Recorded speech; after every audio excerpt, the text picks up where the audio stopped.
Akkam jirtan daawwattoota koo baga ayyaana irreechaa hora Finfinnee fi hora Arsadee boru Bishooftutti kabajamuu isiniin ga'e. Egaa ayyaana hora Finfinnee ilaalchisuudhaan odeeffannoowwan gaggabaaboo tokko tokkoon kan isinii qoodu ta'a.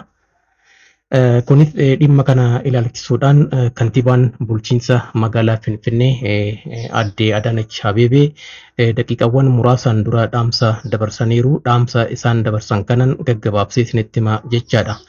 Jala bultiirraa eegalee ayyaanni kun karaa nagaa fi tasgabbaa ta'een akka kabajamee himaniiru.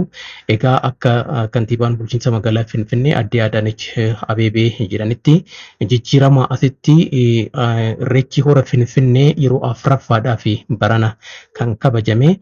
Ayyaanni kun kan milkaa'e akka ta'uuf shoora kanneen gumaachan baay'eedha. Hundumaanuu nan galateeffadha jedhaniiru.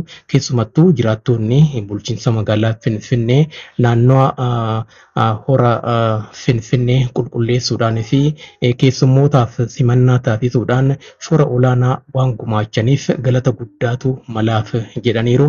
Kana malees immoo abbootiin gadaa, haadhotiin siinqee, qeerroowwan, qarreewwanii fi foolleewwan ayyaanni kun duudhaa fi aadaa isaa kabajuudhaan akka kabajamuuf shoora olaanaa waan gumaachaniif ni galatoomfanna jechuun dubbataniiru.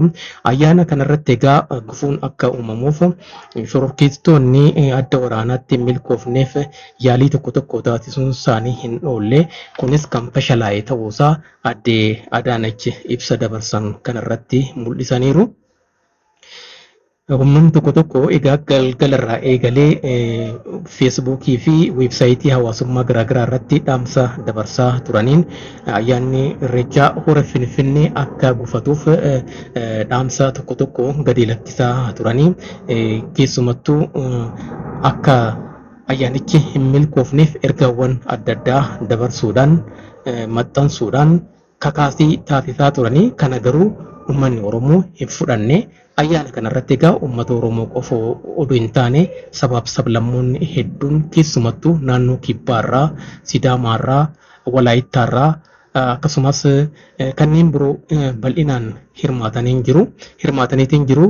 Ayyaana kanarratti kanneen hirmaatan amma irreechi hora Finfinnee waan xumurameef gara hora Arsadeetti qajeelaa jiru jechaadha. Gara Bishooftutti kan imalaa jiran ta'uun isaanii beekameera. Egaa achittis ayyaana gaarii akka ta'u abdatama. Jala bultiirraa eegalee Bishooftuun akka miidhagduu fi akka dammaqinaan mul'attu ni eegama. Borus egaa ayyaanni hora Arsadee karaa nagaatiin akka darbuuf hundumtuu shoora isaa gumaachuu qaba jedha. Galatooma.